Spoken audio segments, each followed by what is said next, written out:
निशानी आग लोगों को इकट्ठा करके मुल्क शाम की तरफ ले जाएगी। वह आग यमन के शहर हिज्र मौत से जाहिर होगी। उसके बाद खालिक कायनात की तरफ से जिस दिन सुर फूंकने का हुक्म होगा, उस दिन हर जान मौत की माजा चख चुकी होगी, चाहे वह जानवर, परिंदे, कीड़े, हैवनात, जीन्नात, फरिश्ते, इंसान। उसके अलावा इस दुनिया में जो भी चीज मौजूद है उन सबको फना किया जाएगा। लेकिन जो सूर फूंकने से पहले फौत तो हो चुके थे, लेकिन उनकी रूहें उनके जिस्मों में लौटा दी गई थी। जैसे अंबिया किराम अलैहिस्सलाम, तो उन पर सिर्फ बेहोशी तारी होगी। जिन्हें अल्लाह पाक चाहेगा वह बेहोश भी नहीं होंगे। जैसे 4 बड़े फरिश्ते हुरे और हजरत मूसा अलैहिस्सलाम, क्योंकि आप अलैहिस्सलाम दुनिया में एक बार बेहोश हो चुके थे, उसी बेहोशी को इसका बदला बना दिया जाएगा। इसी तरह शोहदा पर भी सुर फूके जाने का कोई असर नहीं होगा। बाज चीजें ऐसी हैं जो हजरत इसराफील अलैहिस्सलाम के सुर फूकने से भी फना नहीं होंगी। उनमें से अल्लाह रब्बुल इज्जत की जात, अर्श, कुर्सी, लोहे कलम और जन्नत दोजख और इन दोनों में मौजूद तमाम चीजें और अरवाह भी फना नहीं होंगी। तो नाजरीन, इस वीडियो में हम आप लोगों को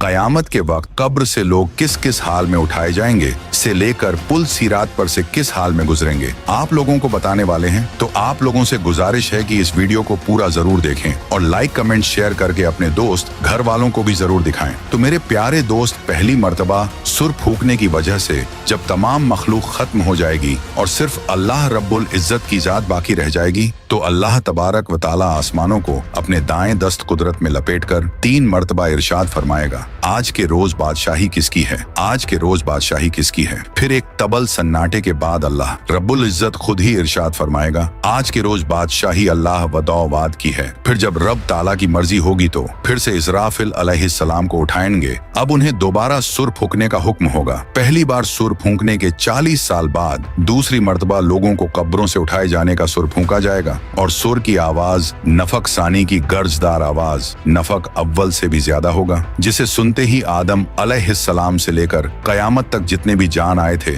सब अचानक अपनी कब्रों से बेखतना और नंगे बदन उठ खड़े होने लगेंगे। और उस वक्त आम लोग अपनी कब्रों से शदीद घबराहट की कैफियत में उठेंगे और घबराहट से महफूज रहने वालों में अंबिया, शोहदा और फरिश्ते शामिल होंगे। बाज के नजदीक तमाम अहले ईमान भी घबराहट का शिकार नहीं होंगे। जिस आदमी को जानवर ने खाया होगा वह जानवर के पेट से उठेगा। जो आदमी पानी में डूबा होगा वह पानी से उठेगा। जिसकी राख हवा में उड़ाई गई होगी वह हवा में से उठ खड़ा होगा। लोग अपनी कब्रों से बिखरी हुई टिड्डियों की मानिंद इस हाल में उठेंगे कि उनकी आंखें जिल्लत और रुसवाई की वजह से झुकी हुई होंगी। लोग पुकारने वाले की तरफ दौड़ेंगे और कहेंगे कि आज का दिन बड़ा कठिन है। बाज लोग अपनी कब्रों से गूंगे, अंधे और बहरे बनाकर उठाए जाएंगे। जो शख्स अंधा होकर उठेगा वह कहेगा, ऐ मेरे परवरदिगार, तूने मुझे अंधा करके क्यों उठाया है, मैं तो देखने वाला था। तो इरशाद बारी ताला होगा, जिस तरह हमारी आयत तुम्हारे पास आई और तूने उन्हें बुला दिया, उसी तरह आज तुझे भी छोड़ दिया जाएगा। दुनिया में मैयत पर नोहा और बैन करने वाली वह औरतें जिसने मरने से पहले तौबा नहीं की होगी,